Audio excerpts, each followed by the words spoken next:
السلام علیکم اسلم بھائی، کیا حال چال ہے، کیسے ہیں؟ اللہ تعالیٰ کا احسان ہے. Thank you sir. ماشاءاللہ، اللہ تعالیٰ نے نا آپ کو بڑی صلاحیت دی ہے بولنے کی نا. میں آپ کا اور خادم ہوں. کافی ٹائم ہو گیا میں سن رہا تھا آپ کو. جی سر. اچھا، میرا جو بیسیکلی تعلق ہے، میں کسی فرقے کو اپناتا نہیں ہوں. جی سر. میں ایز اے ریسرچر جو ہے نا بات کرنا چاہتا ہوں آپ سے. ڈفرینٹ سیکس کو میں اسٹڈی کر رہا ہوں. جی سر. آپ کی کافی ویڈیوز میں نے دیکھی، جس میں لاسٹ ایک ویڈیو میں نے دیکھی، اس میں آپ نے ایک ذکر کیا جس میں وہ نبی کی جو حدیث ہے اس کا آپ نے ذکر کیا. حوض کوثر کے اوپر آپ نے کہا کہ جو ان کے اصحاب کو لایا جائے گا تو اس پہ نبی کہیں گے کہ میرے صحابی ہیں. لیکن صحیح بخاری کی حدیث ہے، یہ بالکل سند کے بالکل. ساتھ ثابت ہے. اس کے اندر ایک جو بالکل آپ نے جواز دیا کہ اس کے بعد جو فوراً مرتد ہو گئے، ٹھیک ہے، نبی کی وفات کے بعد جو مرتد ہوا، اس میں آپ نے حضرت عمر کو، حضرت ابو بکر کو اور باقی جو اصحاب تھے، بلکہ جو خلفاء جو بنے ان کو آپ نے جو ہے نا ان کا نامزد کیا بالکل. ان کو. تو بالکل. اس کے اندر اگر آپ اس کو دیکھیں، اگر اس حدیث میں جو میرا موقف ہے یا جہاں تک میں نے اسٹڈی کیا، اس کے اندر کہیں یہ نہیں لکھا کہ نبی کی وفات کے فوراً اسی دن کے اوپر. آپ نے جو اس کا ترجمہ منذ کیا اس ان میں آپ نے یہ فارقتهم، کہا جب کہ سے آپ ان سے بچڑ گئے.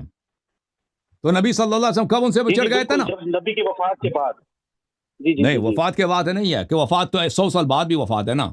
دیکھیں الفاظ جو بخاری کے ہیں، الفاظ جو بخاری کے ہیں وہ اس طرح ہیں. میں آپ کو دکھا دیتا ہوں. وفات تو 200 سال بعد بھی ہے نا. کوئی مرتد ہو جاتا ہے نا تو وہ نبی صلی اللہ علیہ وسلم کے بعد ہی مرتد ہوا نا. کوئی ابھی زمانے میں مرتد ہو جائے جی جی جی جی 1400 سال کے بعد، وہ بھی صحیح ہے. وہ بھی نبی صلی اللہ علیہ وسلم کے وفات کے بعد ہی مرتد ہوا. لیکن بخاری یہ نہیں کہتا. بخاری کی جو حدیث ہے، نبی صلی اللہ علیہ وآلہ وسلم کی جو روایت ہے، میں آپ کو دکھا دیتا ہوں. یہ کتاب ہے اس میں تو صحیح صحاب کا بخاری. ورڈ یوز ہے نا. ابھی جو مرتد ہوگا وہ صحابی تو نہیں ہوا. ابھی سن لو نا بھائی. جی جی، کیا آپ نے کیا بولا؟ کیا بولا ابھی؟ میں کہہ رہا ہوں اگر آپ نے کہا کہ ابھی جو مرتد ہوا، ابھی اس دور میں بھی مرتد ہو گئے وفات کے بعد، لیکن اس میں جو حدیث میں لفظ ہے وہ اصحاب کا ورڈ یوز کیا ہے نا ہاں نہیں، کہ اصحاب جو عرض ہے ہے. وہ مرتد ہو گئے. ہاں ابھی جو مرتد ہیں اس کی بات نہیں ہو رہی ہے. بعد میں جو 5 سال 10 سال کے بعد جو مرتد ہوئے ان کی بھی بات نہیں ہو رہی ہے. یہ صحیح بخاری ہے، چابدار ہے تراث العربی. دیکھیں یہ حدیث نمبر ہے 4625. کتاب التفسیر ہے. وَكُنْتُ عَلَيْهِمْ شَهِيدًا مَا دُمْتُ فِيهِمْ فَلَمَّا تَوَفَّيْتَنِي كُنْتَ أَنْتَ الرَّقِيبَ عَلَيْهِمْ وَأَنْتَ عَلَى كُلِّ شَيْءٍ شَهِيدٌ. یہ اس آیہ کی تفسیر ہے. یہاں پر وہی ہے، یا رب اصحابی، اے میرے، ان کو جنت کی طرف نہیں حوض کوثر سے بگایا جائے گا نا، تو میں کہوں گا یا رب یہ میرے جی صحابہ جی ہیں. جی ایک منٹ میں ہائی لائٹ کر دوں. ایک منٹ میں اس کو فل پیج کرتا ہوں تاکہ سب کو اچھی طرح نظر آئے. پھر آپ کی طرف آتے ہیں. تو وہ کہیں گے انک لا تدری ما احدثوا بعدک. آپ کو پتہ نہیں ہے کہ ان لوگوں نے آپ کے بعد دین میں کیا بدعتیں داخل کی ہیں. ان لوگوں نے، میں تو قرآن کی آیت کی تلاوت کروں گا نا، کہ یہ قرآن کی جو آیت ہے. فیقال، کہا جائے گا، یعنی اللہ کی جانب سے جواب آئے گا، ان هؤلاء لم يزالوا مرتدین على اعقابهم منذ فارقتهم. یہ لوگ ہمیشہ سے مرتد رہے ہیں، اپنے آباء و اجداد کی دین پہ واپس گئے. عقاب بولتے ہیں وہ پیر کی ایڑی کو، اور عقاب بولتے ہیں جد و آبا کو بھی عقاب بولتے ہیں. تو یہ لوگ یہ مرتد ہو گئے، یہ پھر گئے اپنے آبا کی دین سے باہر گئے. کب سے؟ منذ فارقتم، جو ہی آپ سے فراق حاصل ہوئی ہے. یہ ایک حدیث، دو حدیث، یہ کئی حدیث ہے بخاری میں اور مسلم میں بھی. جو ہی آپ کی فراق حاصل ہوئی ہے، تو یہ جو ہے جو ہی نبی صلی اللہ علیہ وسلم کی فراق ہوئی ہے، وہ اسی وقت سے یہ مرتد رہے ہیں. تو یہ مانین زکوٰۃ نہیں ہے. یہ مانین زکوٰۃ ویسے بھی مسلمان تھے، کلمہ گو تھے. یہ کوئی اور ہے ہی نہیں. نبی صلی اللہ علیہ وسلم کے وفات سے اگر آپ دیکھیں کوئی واقعہ ہوا ہی نہیں سوائے ابو بکر عمر عثمان کی خلافت. انہوں نے خلافت پہ قبضہ کیا. قریش نے یہ سب ایک ہی پارٹی تھی، ابو بکر عمر عثمان ابو سفیان، یہ لوگ قریش کی جو پارٹی تھی، ٹھیک ہے نا. ان میں انصار بھی کچھ شامل تھے. ان لوگوں نے جو امامت پہ قبضہ کیا، اس نبی صلی اللہ علیہ وسلم کے وفات ہی سے کچھ اور ہوا ہی نہیں، صرف یہی واقعہ پیش آیا، ٹھیک ہے نا. اور اسلام میں کوئی اور نبی صلی اللہ علیہ وسلم نے سے خطاب کہ آپ کو پتہ نہیں کہ انہوں نے آپ کے بعد دین میں کیا بدعت داخل کی ہے. نبی صلی اللہ علیہ وسلم کے وفات کے فوراً بعد دین میں کوئی بدعت، کچھ بھی بدعت داخل نہیں ہوئی ہے نا بھائی. نماز تو اگر چینج ہوئی تو بعد میں ہوئی ہے نا، فوراً تو نہیں ہوئی ہے. اور مثلا روزہ کے احکام وغیرہ جو بھی تبدیلیاں ہیں، جو تبدیلی اس وقت لائی گئی ہے نا، وہ کیا ہے؟ وہ امامت پہ قبضہ ہے، خلافت پہ قبضہ ہے. جی بولیں. بالکل ٹھیک ہو گیا. اچھا، یہ بات میں آپ کی اگر اس بات کو ایگری کرتے بھی ہیں ٹھیک ہے. جی سر. اور پھر آپ جو نہج البلاغہ کا خطبہ نمبر 225 ہے اس کے بارے میں کیا تفصیل کریں گے؟ جو خط لکھا مولا علی نے ابو سفیان کو جب جنگ صفین سے پہلے، اس کے اندر کیا اس میں واضح الفاظ تھے مولا علی کے کہ مجھے بھی ان لوگوں نے خلیفہ چنا جنہوں نے باقی پچھلے 3 کو چنا. ٹھیک ہے، تو میں اسی، اگر پھر آپ اس کو کس طرح ایکسپلین کرتے؟ دیکھیں میری تھنکنگ آپ سن لو یہ دیکھو، یہ جو نہج البلاغہ کی جو روایت ہے، پہلی بات ہے آپ میرے اسی یوٹیوب چینل جو پرانا چینل ہے جس میں 3 لاکھ سبسکرائبر ہیں، اس میں اگر آپ چلے جائیں وہاں پہ سرچ کریں کیا نہج البلاغہ کے سب روایات صحیح ہیں، شیعہ حدیث ہیں، اس میں آپ دیکھ لیں تو اس میں بہت میں نے وضاحت کیا کہ نہج البلاغہ میں سب حدیث شیعہ کی نہیں ہے. نہج البلاغہ کے احادیث کا سند نہیں ہے بھائی، اس کا جو مصنف ہے اس نے سند اپنا ذکر نہیں کیا، اور وہ متاخر بھی ہے.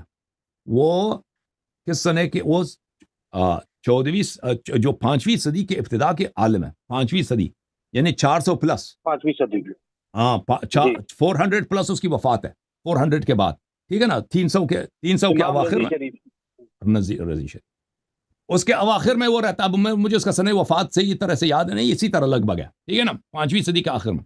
سند وہ کوئی ذکر نہیں کرتا، اور اس نے مقدمے میں یہ نہیں کہا کہ میں یہاں پہ صرف احادیث لاؤں گا اور یا صحیح احادیث لاؤں گا. اس نے صرف یہ کہا کہ جو احادیث خطبے ہیں مولا امیر المومنین علیہ السلام کے زیادہ فصیح بلیغ ہیں، میں ان کو جمع کرتا ہوں، کیونکہ وہ ایک شاعر آدمی تھا، وہ خود ادب سے کام تھا ان کو، اور وہ کوئی محدث نہیں تھا. تو اس کو جہاں سے جو بھی ملا اس کو پسند آیا، اس کے ذوق کے مطابق تھا، شاعری کے ذوق، اس نے وہاں پہ لکھ دیا، ٹھیک ہے نا. تو اس میں سب شیعہ حدیث نہیں ہے. یہی جو یہ اس نے روایت کی ہے شریف رضی نے، اس سے بہت پہلے، اس سے تقریباً 200 سال پہلے ابن قتیبہ دینوری نے، جو متوفا سن نمبر 276 ہے، اس نے اپنے کتاب الامامہ والسیاسہ میں سے اسی خطبے کو نقل کیا، اسی لیٹر کو، کہ علی علیہ السلام نے کہ معاویہ کو خط لکھا ہے، وہی جو آپ جس کی آپ بات کر رہے ہیں نا، یہ صفحہ نمبر 113 کتاب علی علی معاویہ مرتن ثانیہ. اچھا، اس کے علاوہ اسی روایت کو ناصر بن مزاحم من قری جو متوفا سال نمبر 312 ہے یا 212 یہ مصر کی چھپی ہوئی ہے. کہاں کی ہے نجی، کہاں مطبعہ المؤسسہ العربیہ الحدیثہ، وہاں کی چھپی ہوئی ہے. اچھا، یہاں پہ صفحہ نمبر 27 میں یہاں پہ اسی حدیث کو سند کے ساتھ روایت کرتا ہے عامر شعبی سے، عمر ابن سعد سے، نمیر ابن وائلہ ان عامر الشعبی. عامر ابن شراحیل الشعبی جو ہے نا، وہ بخاری، مسلم، ترمذی ان کے روات میں سے، ٹھیک ہے نا. سند اس کی کس کی ہے؟ اس کی ہے. وہی روایت جو آپ کہہ رہے ہیں نا، وہ لیٹر، پھر وہ بہت لمبی حدیث ہے کہ امام علیہ الصلوۃ والسلام کی جو خط ہے معاویہ کی طرف، ٹھیک ہے نا. تو یہ کوئی شیعہ حدیث نہیں ہے، پہلی بات ہے. جو شیعہ حدیث ہے وہ کتاب سلیم میں ہے کہ مولا امام علی علیہ السلام نے ابو ہریرہ کو اور ابو الدرداء کو، ان کو ایلچی بنا کے بھیجا ہے، کیونکہ یہ ابو الدرداء اور ابو ہریرہ یہ دونوں معاویہ کی جانب سے پیغام لے کے آئے تھے صفین میں. تو مولا امام علی علیہ السلام نے معاویہ کو ایلچی بنا، معاویہ کو خط پیغام بھیجا تھا. ابو الدرداء وہ صحابی ہے اور ابو ہریرہ یہ بھی صحابی ہے. ہاں، ان دونوں کو کہ کیونکہ معاویہ کہہ رہا تھا کہ عثمان کے خون کا بدلہ لینا ہم نے، وہ یہ کہہ رہا تھا نا کہ پہلے آپ عثمان کے قاتلین کو، میں بتاتا ہوں نا، عثمان کے قاتلین کو آپ سزا دے دیں، پھر آپ سے بیعت پہ بات ہوگی. وہ تو ایک بہانہ تھا نا، اس نے بیعت نہیں کرنی تھی. تو مولا امام علی علیہ السلام نے کہا کہ دیکھو، جب بھی کوئی خلیفہ قتل ہوتا ہے، یا تو جو بھی خلیفہ قتل ہوتا ہے، یا تو وہ اس کی قتل صحیح ہوتی ہے یا قتل اس کی غلط ہوتی ہے. اگر وہ خلیفہ فاجر تھا، قتل ہو جاتا ہے تو ٹھیک ہے، یا اگر وہ خلیفہ مثلا صالح بھی تھا، جو بھی خلیفہ قتل ہوتا ہے. تو مسلمانوں کے پاس 2 طریقے ہیں. ایک طریق یہ ہے کہ مسلمان خود اپنا خلیفہ چنتے ہیں، مسلمان خود اپنا خلیفہ کسی سے بیعت کرتے ہیں، وہ خلیفہ شرعی بنتا ہے، ٹھیک ہے نا. اگر یہ طریق دیکھا جائے تو اس لحاظ سے میں خلیفہ ہوں، کیونکہ وہی جو جن لوگوں نے ابو بکر عمر کے ساتھ بیعت کیا، عثمان کے ساتھ انہی لوگوں نے میرے ساتھ بیعت کی، مہاجرین انصار تھے، ٹھیک ہے نا. تو میرے ساتھ جو مدینے میں بیعت ہوئی ہے، وہ تجھ پہ لازم ہے کہ میری بات کو مان، میری طاعت تجھ پہ واجب ہے، تم میرے خلاف خروج نہیں کر سکتے. اب جب میں خلیفہ بناؤں تو جو عثمان کے خون کے جو ولی ہیں، ولی دم ہے، آپ تو عثمان کے بیٹے نہیں نا، عثمان کا بیٹا تو موجود ہے، وہ آ کے مجھ سے مراجعہ کرے کہ فلان شخص میرے والد صاحب کے قاتل ہیں، تو وہ تو پھر میری ذمہ داری ہے کہ میں ان کو جمع کرتا ہوں، عدالت میں تحقیقات ہوتی ہے کہ بھئی آپ نے عثمان کو کس لیے قتل کیا. آپ نے قتل کی بھی یا نہیں کیا؟ اگر قتل کی تو کس لیے قتل کیا نا؟ پھر اس کے بعد فیصلہ ہوگا نا کہ عثمان صحیح قتل ہوا ہے، عثمان ظالم تھا، بے گناہ بے قصور قتل ہوا ہے، تو پھر اس کے قاتلوں کو سزا دی جائے گی۔ یہ ایک طریقہ ہے۔ دوسرا طریقہ یہ ہے کہ اگر اللہ اور رسول صلی اللہ علیہ وسلم نے کسی کو اپنا جانشین بنایا ہو، اور مجھے بنایا ہے غدیر خم میں، اور یہ پھر مولا علی علیہ السلام کے الفاظ ہیں کہ یہ تو میرے حجت کے لیے، میرے دلیل کے لیے اور زیادہ مضبوط ہے کہ مجھے بنائے، میری اطاعت سب امت پہ واجب کر دیا۔ پھر تو تم پھر بھی اس عقیدے کے مطابق تمہیں حق نہیں ہے کہ تم یہ بہانہ کر دو کہ میں نے عثمان کے خون کا بدلہ لینا، ٹھیک ہے نا؟ تو پھر بھی تمہیں عثمان کے خون کی امام جس طریق سے بھی بنتا ہو نا، یا تو بیعت سے بنتا ہو یا کہ رسول صلی اللہ علیہ وسلم کی نسب سے بنتا ہو۔ اور امام علیہ السلام فرماتے ہیں کہ رسول صلی اللہ علیہ وسلم کی مجھے نسب کیا ہے اور یہ میرے لیے زیادہ مفید ہے، لیکن اگر یہ کہہ دیں کہ مشورے سے بنتا ہے، بیعت سے بنتا ہے، تو پھر بھی وہی، اگر ابو بکر کی خلافت صحیح ہے، عمر کی خلافت صحیح ہے، تو انہی لوگوں نے جو ابو بکر عمر کے ساتھ بیعت کی مجھ سے بیعت کیا، مہاجرین انصار سب نے مجھ سے بیعت کیا۔ تو کسی کا حق نہیں ہے کہ کسی کے قتل کی وجہ سے اس امام کے خلاف خروج کرے، ٹھیک ہے نا؟ جو اولیاء دم ہیں، جو عثمان کے وارثین ہیں، وہ آ کے شکایت کریں، بھئی فلان شخص نے قتل کیا نا، 5 آدمی 10 آدمی جتنے بنتے ہیں نا قاتل، ان کا نام لے لیں، پھر ہم ان کو جمع کریں گے، بھئی دربار میں، محفل میں جمع کریں گے، عدالت کے کٹہرے میں کھڑا کر دیں گے کہ بھئی عثمان کا قتل کیوں ہوا۔ اور بات یہ تھی کہ وہ جن لوگوں نے عثمان کو قتل کیا تھا نا، وہ سب کو معلوم تھا، وہ خود صحابہ ہی تھے جنہوں نے بڑے بڑے، طلحہ زبیر تھا، عائشہ نے خود فتویٰ دیا تھا، تو یہ سب عثمان کے خون ایک بہانہ تھا، اور یہ کبھی نہیں چاہتے تھے کہ ایسا وہ کہیں نہیں چاہتے تھے کہ ایسا عدالت برپا ہو کہ وہاں پہ عثمان کے خون کو پوچھا عثمان کیوں قتل ہوا ہے، ٹھیک ہے؟ وہ ایک سیاسی نعرہ بازی تھی لوگوں کو بیوقوف بنانے کے لیے، جو عام مسلمان ہیں، کیونکہ عام مسلمان مدینے سے دور تھے، بالخصوص شام والے، جو معاویہ کی اصلی فوج تھی، پاور بیس تھا شام میں، وہ تو معاویہ کے مدینے کے حالات سے ناواقف لوگ تھے نا، وہ تو علاقہ ہی دوسرا تھا۔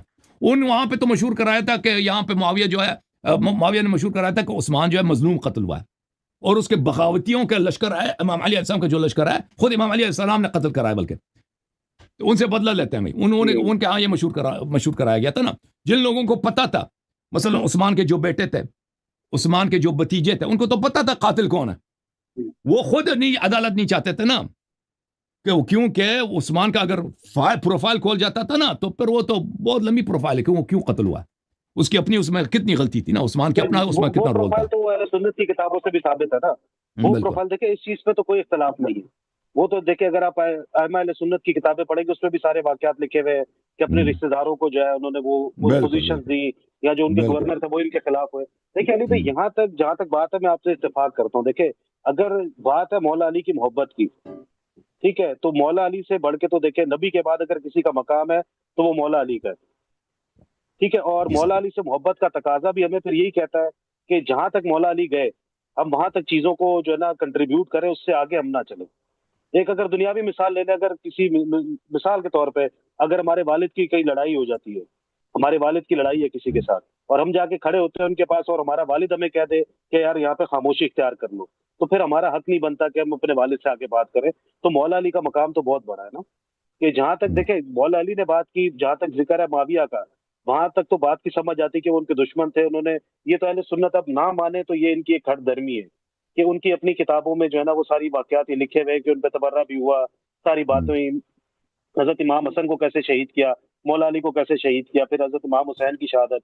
لیکن ان ساری باتوں کے باوجود بھی اگر آپ دیکھیں، جو آپ نے بات کی کہ وہ مرتد ہو گئے بالکل جب وہ نبی کے وفات کے بالکل بعد، تو اگر ہم دیکھتے ہیں، میں ابھی ہے نا اس کو ذرا سا وہ کنکلوژن کی طرف آتے ہیں، چاہے وہ باغ فتح کا مسئلہ ہے، مطلب جائیداد فتح کا مسئلہ ہو گیا، یا وہ حضرت ابو بکر سے اختلاف، حضرت عثمان کے ساتھ اختلاف، یا حضرت عمر کے ساتھ اختلاف ہوا، اس کے باوجود بھی آپ دیکھیں کہ مولا علی کی ان سے کوئی جنگ تو نہیں ہے، ان سے ڈائریکٹ کوئی جنگ نہیں انہوں نے لڑی۔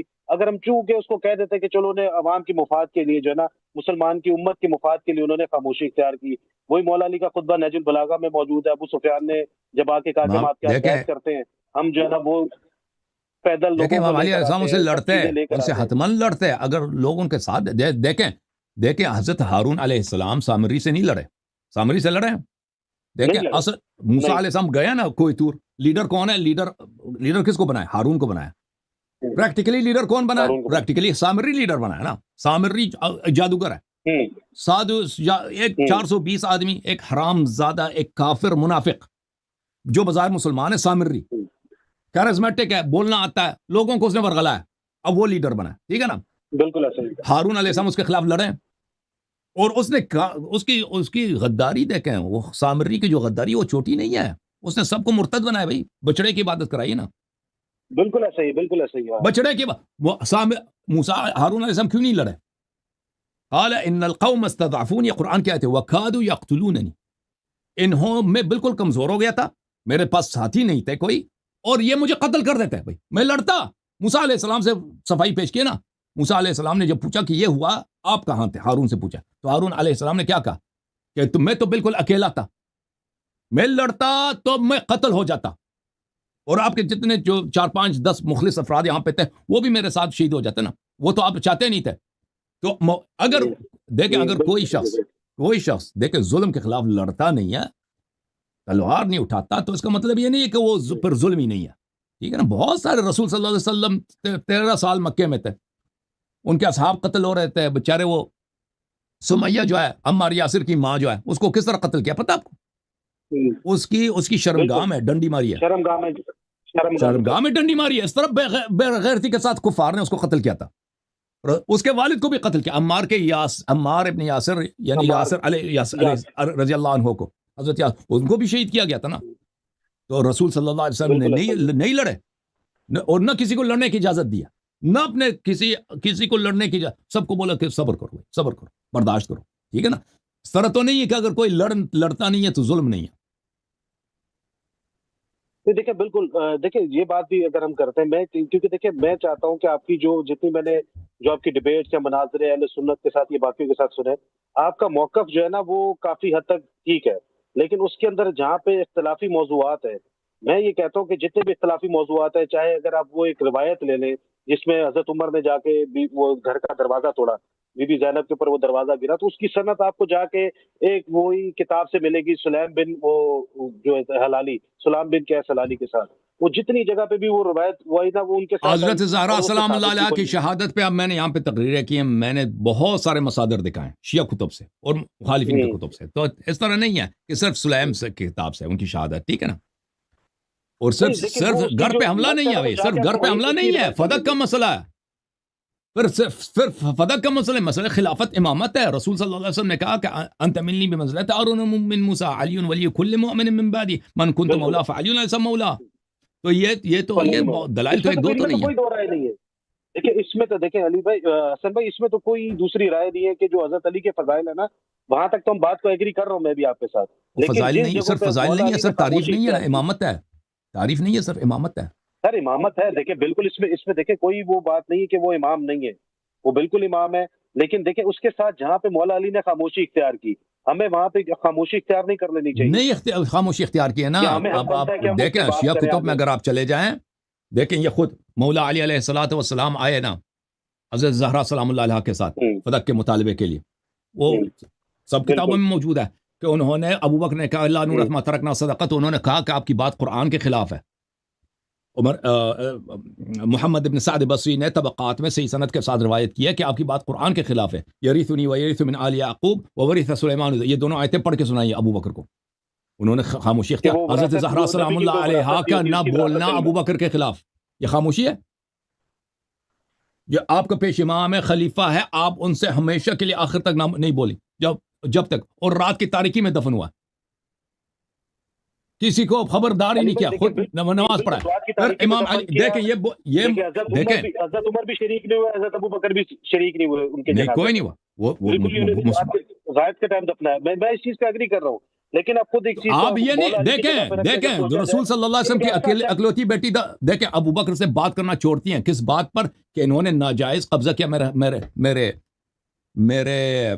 میرے باغ پر، میری جائیداد پر، میرے والد صاحب کی میراث پر، میرے والد صاحب کی میراث پر۔ یہ خاموشی نہیں ہے، یہ بہت بڑا پروٹیسٹ ہے بھائی، یہ بہت بڑا ڈکلیریشن ہے، یہ خاموشی نہیں ہے، یعنی لڑ نہیں سکتے اہل بیت۔ دیکھیں اہل بیت علیہ السلام کے پاس اتنی ظاہری طاقت نہیں ہے کہ وہ تلوار لے کے لڑیں، ٹھیک ہے نا, وہ شریعت کے خلاف ہے. اگر تلوار لے کے لڑیں تو وہ شریعت کے خلاف ہے, کیونکہ لا یکلف اللہ نفسا الا وسعها, جہاد کے شرائط ہوتے ہیں.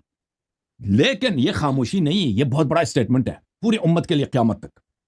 بہت بڑا اسٹیٹمنٹ ہے کہ زہرا سلام اللہ علیہ خاموش نہیں رہی. زہرا سلام اللہ علیہ نے اپنے غضب کا اظہار کیا کہ یہ ناجائز لوگ ہیں, یہ ظالم لوگ ہیں. ٹھیک ہے نا, امیر المؤمنین علیہ السلام نے زہرا کا ساتھ دیا. پھر عمر کے خلافت میں جا کر دوبارہ عمر سے فتح کا مطالبہ کیا. اس کا مطلب ہی کیا ہے؟ اس کا مطلب یہ ہے کہ ان معاشر میں لا نورث ما ترکنا صدقہ, جھوٹ ہے اہل بیت علیہ السلام کے نزدیک. اور خود عمر نے کہہ بھی دیا مسلم میں کہ ابو بکر نے حدیث روایت کی اور آپ اس کو جھوٹے سمجھتے ہیں. یہ خاموشی نہیں, یہ اسٹیٹمنٹ ہے. ٹھیک ہے نا بھائی. پھر دیکھیں, اگر آپ شیعہ کتب میں آ جائیں نا, اہل بیت علیہ السلام نے جو روایات ہمیں کی ہیں, مثلا خطبہ طالوتیہ ہے کہ امام علی علیہ الصلوۃ والسلام رسول صلی اللہ علیہ وسلم کے کچھ دنوں کے بعد مسجد نبی صلی اللہ علیہ وسلم نے انہوں نے خطبے دیے. اس میں بہت اپنے فضائل ذکر کیا اور کہا کہ اس میں یہ جملے ہیں کہ ان کی نظر پڑی وہاں پہ بکریوں کا ایک گلا تھا, بکریوں کا ایک گروپ تھا, ایک گلا تھا, ایک ہرڈ تھا. اس میں 30 کے قریب 40 کے قریب اس میں بکریاں تھیں, دمبے تھے. تو انہوں نے کہا کہ اگر میرے پاس سپاہی ہوتے ان بکریوں کے تعداد جیسا تو میں, پھر انہوں نے ابو بکر کے خلاف بہت سخت الفاظ استعمال کیے, اس کی ماں کا نام لیا. بہرحال ابو بکر کی ماں کی جو ایک کہانی ہے, بھائی میں اتنا اشارہ کرتا ہوں, میں اس نے جو مسند خلافت پہ بیٹھا, میں اس کو ہٹا دیتا اگر میرے پاس اتنے لوگ سپورٹر ہوتے ہیں میرے پاس. ٹھیک ہے نا. انہوں نے بہت واضح الفاظ میں بار بار, اور کتاب احتجاج تبرسی میں آپ جائیں کہ بہت سارے صحابہ نے تقریر کیا, ابو بکر کو نصیحت کیا. ابو ذر نے, مقداد نے, عمار یاسر نے, تقریباً 10-12 صحابی کھڑے ہو گئے تھے ابو بکر کے خلاف مجلس کیا تھا. وہ بہت سارے ان میں سے وفات نبی صلی اللہ علیہ وسلم کے ساتھ مدینے میں نہیں تھے, وہ باہر گئے تھے. آیا تو دیکھا کہ ابو بکر کے ساتھ بیعت ہوئی ہے. انہوں نے ابو بکر, ہاں اس طرح نہیں ہے بھائی, اس طرح نہیں ہے کہ یہ جو ہے وہ خاموش تھے, لڑے نہیں ہیں. انہوں نے اعتراض کیا ہے, باتیں کی ہیں. وہ دیکھیں سب لوگ سب کچھ نقل نہیں کرتے. آپ کے کتابوں میں اس کے اشارے ملتے ہیں, بعض جگہوں پہ تصریحات ملتی ہیں, تفصیل ہماری کتابوں میں موجود ہے. تو یہ خاموشی کہنا کہ اہل بیت علیہ السلام خاموش ہو گئے, اس طرح کوئی بات نہیں ہے بھائی. خاموشی نہیں اختیار کی انہوں نے, لڑے نہیں ہیں. باقی جہاں تک اگر کوئی سننے کی کان موجود ہو تو انہوں نے بہت باتیں کی ہیں. صحیح ہے نبیل بھائی, اللہ آپ کو جزائے خیر دے. حسن بھائی 2 منٹ چاہیے تھے مجھے ذرا. جی سر بولیں تاکہ میں جی اچھا دیکھیں, ہم بات کر رہے تھے اسی کے اوپر نا. دیکھیں جو اختلافی موضوعات ہیں, یہ آپ نے کہا خاموشی اختیار نہیں کی, چلے اگر وہ خاموشی نہیں تھی, ان کے پاس پاور آپ کہتے کہ نہیں تھی. اگر ہم دیکھیں خاموشی کہنا دیکھیں نبیل بھائی, اگر وہ خاموشی ان کا فسق ہے. اگر کوئی دیکھیں, اگر ہارون علیہ السلام کو حضرت موسیٰ علیہ السلام اپنا خلیفہ بناتے ہیں اور لوگ سامری کے پیچھے لگ پڑتے ہیں نا, اگر ہارون خاموش رہے, کچھ بھی نہیں بولا, تو اس کا مطلب ہے کہ انہوں نے اپنی ذمہ داری نہیں نبھائی ہے. ان پہ خاموشی کا دبا لگانا ہارون علیہ السلام کی تفسیق ہے. اسی طرح یہ تو واضح دلائل کے ساتھ ثابت ہے کہ رسول صلی اللہ علیہ وسلم نے اہل بیت کو اپنا جانشین بنایا. اہل بیت کا سردار امیر المؤمنین امام علی علیہ السلام ہے, وہ کیسے خاموش رہ سکتے ہیں؟ امام علی علیہ السلام وہ کیسے خاموش رہ سکتے ہیں؟ اس امت کے ہارون ہیں, وہ قرآن ناطق ہیں. رسول صلی اللہ علیہ وسلم علی ولی کل مؤمن من بعدی انت منی بمنزلت ہارون انت کنفسی, فرمایا کیا علی خلیفتی فی کل مؤمن من بعدی. یہ سب کہنے کہ وہ کیسے, اگر وہ خاموش رہے نا, یہ صرف ابو بکر عمر کی نہیں ہے یہ کہ اس کی خلافت کی صحت ہے, یہ امیر المؤمنین علیہ الصلوۃ والسلام نستجیر باللہ عظیم گناہ کے مرتکب ہوئے ہیں. دیکھیں ان کا جہاد نہ کرنا یہ ثابت ہے, وہ انہوں نے خود کہا ہے, دونوں فریقین کے کتب سے ثابت ہے. لیکن ان کی خاموشی یہ جھوٹ ہے, بہتان ہے, دونوں فریقین کے کتاب سے ثابت ہے کہ انہوں نے احتجاج کیا, اہل بیت علیہ السلام نے مخالفت کا اظہار کیا, بس لڑے نہیں, کیونکہ وہ شرعاً حرام تھا. رسول صلی اللہ علیہ وسلم نے منع بھی کیا تھا کہ اگر لوگ آپ کی نصرت نہیں کرتے تو اپنی جان بچائیے اور اپنے آپ کو قتل مت کروائیے. جی سر بولیں. جوم جاؤ, پرواز کرو, کیوں فخر سے سر اٹھا, کیونکہ اللہ تعالیٰ نے تمہیں انتخاب کیا. صراط حق پر صرف تم ہو, صراط ایمان پر صرف کیا, کیونکہ اللہ تعالیٰ نے تمہیں انتخاب کیا. صراط حق پر صرف تم ہو, صراط ایمان پر صرف